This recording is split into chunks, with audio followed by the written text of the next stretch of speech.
आज के टॉपिक से पहले कुछ एक टर्म्स को हम यहाँ पे डिस्कस कर लेते हैं। सबसे पहले हमें जो है वो पता होना चाहिए ओर्स के बारे में। ओर्स क्या होते हैं? तो ओर्स क्या होते हैं? Ores are the special minerals. Ores क्या होते हैं? Minerals from which metals and non metals can be extracted. तो ओर्स क्या है? मिनरल्स जिससे हम मेटल्स और नॉन मेटल्स को एक्सट्रैक्ट कर सकते हैं।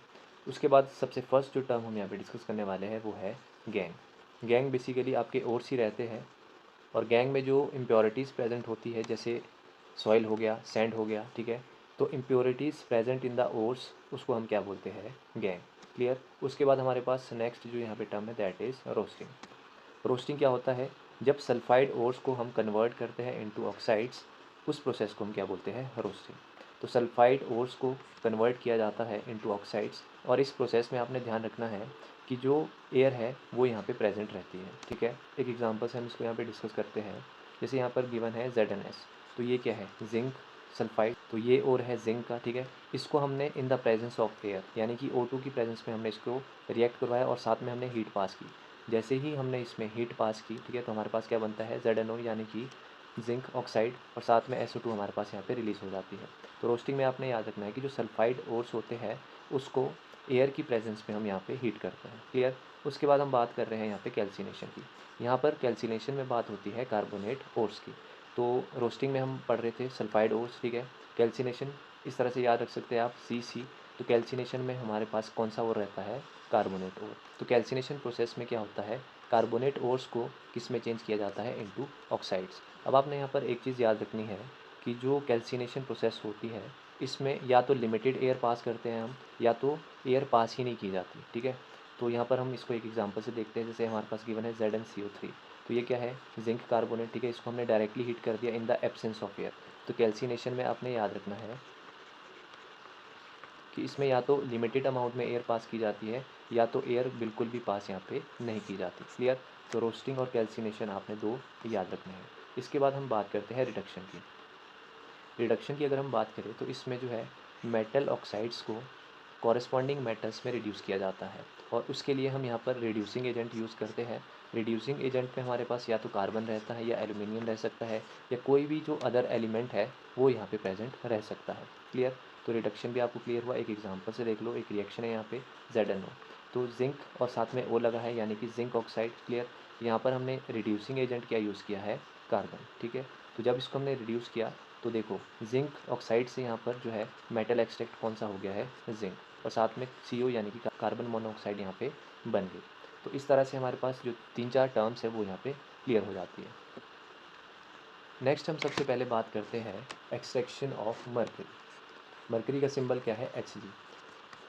तो मरकरी को हम किस तरह से इसके ओर से एक्सट्रैक्ट करते हैं, वो जो प्रोसेस है वो आज हम यहाँ पे सीखने वाले हैं। सबसे पहले तो आप याद रखो कि जो मरकरी का ओर है वो कौन सा होता है? HgS। और HgS को बोलते क्या है? सीनाबार। ये आपने याद रखना है, ठीक है। यहाँ पे मेंशन भी है ऑलरेडी, सीनाबार HgS, ये आपने याद रखना है। इसको सबसे पहले हम क्या करते हैं? हीट करते हैं, ठीक है, in the presence of air. उसके बाद यहाँ पर आप रिएक्शन पे आ जाओ। HgS हमारे पास गिवन है सीनाबार, इसको हमने ऑक्सीजन की प्रेजेंस में रिएक्ट करवा दिया। अब हमने याद करो जब टर्म्स पढ़ी थी, जब हम ऑक्सीजन के साथ रिएक्ट करवाते हैं किसी भी और को, तो उस प्रोसेस को हम क्या बोलते हैं? रोस्टिंग। तो मरकरी एक्सट्रैक्शन फॉर्म में सबसे पहला जो स्टेप है वो होता है रोस्टिंग। जैसे ही हमने इसको ऑक्सीजन के साथ रिएक्ट करवा दिया, साथ में हीट कर दिया, तो हमारे पास क्या बन गया? HgO, यानी कि मरकरी ऑक्साइड। क्लियर।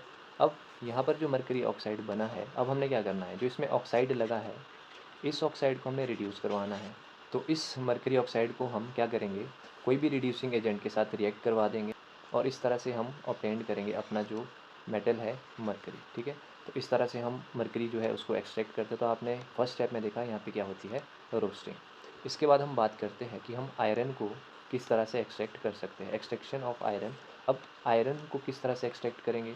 आयरन का सबसे पहले तो ओर पता होना चाहिए। तो आयरन का ओर जो यहाँ पे यूज़ किया जाता है दैट इज़ हेमाटाइट, जिसका फॉर्मूला रहता है Fe2O3। इस ओर को हम यहाँ पे यूज़ करते हैं, ठीक है। अब यहाँ पर आप देखेंगे तो हमने डायरेक्ट ही जो इसका ओर है हेमाटाइट, उसको हमने किसके साथ रिएक्ट करवा दिया? यहाँ पे कार्बन के साथ। और कार्बन क्या है यहाँ पे? रिड्यूसिंग एजेंट, ठीक है। रिड्यूसिंग एजेंट है, तो आपको पता है ये कौन सी प्रोसेस है? इस प्रोसेस को हम बोलते हैं रिडक्शन। तो आयरन को हम किस प्रोसेस से एक्सट्रैक्ट कर सकते हैं? By the process of reduction. तो हमने डायरेक्ट ही यहाँ पे हेमाटाइट को कार्बन के साथ रिएक्ट करवा दिया और हमारे पास एलिमेंट निकल के आया आयरन। तो इस तरह से हम एक्सट्रैक्ट करते हैं आयरन को। नेक्स्ट हम बात करते हैं एक्सट्रैक्शन ऑफ कॉपर। तो कॉपर को हम किस तरह से करते हैं, सबसे पहले तो इसका ओर हमारे को पता होना चाहिए। तो कॉपर का जो ओर है वो आपने याद रखना है, उसे हम कहते हैं कॉपर ग्लैंस, जिसका फॉर्मूला होता है Cu2S। तो इस ओर से हम एक्सट्रैक्ट करते हैं कॉपर को। अब यहाँ पर देखिए, सबसे पहले रिएक्शन पे आ जाओ। Cus यानी कि कॉपर का जो ओर है वो हमने रिएक्ट करवा दिया किसके साथ, ऑक्सीजन के साथ। अब इस प्रोसेस में जो ये स्टेप है इसे हम क्या कहते हैं, रोस्टिंग। ठीक है, क्योंकि हम ऑक्सीजन की प्रेजेंस में यानी कि एयर की प्रेजेंस में इसको रिएक्ट करवा रहे हैं, तो ये रोस्टिंग के अंदर आएगा। तो जैसे ही ये रोस्टिंग के अंदर जाएगा, यहाँ पर आपके पास एक प्रोडक्ट बन के आएगा, इसे हम कहते हैं कॉपर ऑक्साइड। ठीक है, तो कॉपर की एक्सट्रैक्शन प्रोसेस में जो ये कॉपर ऑक्साइड यहाँ पे आया है, इसके बाद हम इसको क्या करेंगे, सेकेंड स्टेप में हम कैल्सिनेशन प्रोसेस यहाँ पे फॉलो करेंगे। और कैल्सिनेशन प्रोसेस आपको पता है कि जो कॉपर ऑक्साइड यहाँ पे आया था, इसको हम विदाउट ऑक्सीजन के साथ हम रिएक्ट करवाएंगे। ठीक है, और इस प्रोसेस के बाद जो हमारे पास मेटल ऑब्टेन होगा, दैट इज़ कॉपर मेटल। तो इस तरह से हम एक्सट्रैक्ट करते हैं कॉपर को। नेक्स्ट जो CBSE का मोस्ट इंपॉर्टेंट क्वेश्चन है, जो कि मैक्सिमम टाइम पूछा जाता है, दैट इज़ थर्माइट रिएक्शन। तो थर्माइट रिएक्शन या थर्माइट रिएक्शन कह लो, इसमें क्या होता है, जो आयरन का ऑक्साइड है Fe2O3, जिसे हम क्या कहते थे, अभी अभी हमने पढ़ा, इसको हम क्या बोलते थे, हेमाटाइट। ठीक है, तो थर्मिट रिएक्शन में क्या होता है, जो ये आयरन का ओर है, इसको हम रिड्यूसिंग एजेंट, यहाँ पे क्या यूज़ हुआ है, एल्यूमिनियम। ठीक है, और इस प्रोसेस को हम क्या बोलते हैं, रिडक्शन। ठीक है, क्योंकि हम रिड्यूसिंग एजेंट को यूज़ कर रहे हैं, तो एल्यूमिनियम के साथ इसको रिएक्ट करवाएंगे और हम क्या ऑब्टेन कर लेंगे यहाँ से, आयरन। और इसी प्रोसेस में बहुत सारी जो हीट है वो प्रोड्यूस होती है। ठीक है, और इस प्रोसेस को हम बोलते हैं थर्मिट रिएक्शन। और यूज़ कहाँ पे होता है, जो आपने देखा होगा, जो कंडक्टर्स या आयरन जॉइंट्स के लिए जब हम वेल्डिंग करते हैं, जैसे रेलवे ट्रैक्स हो गए, उनको वेल्ड करने के लिए किस रिएक्शन का यूज़ किया जाता है, थर्मिट रिएक्शन का। तो हमने सारी की सारी जो रिएक्शंस थी, एक्सट्रैक्शन प्रोसेस थी, वो हमने यहाँ पे समझ ली।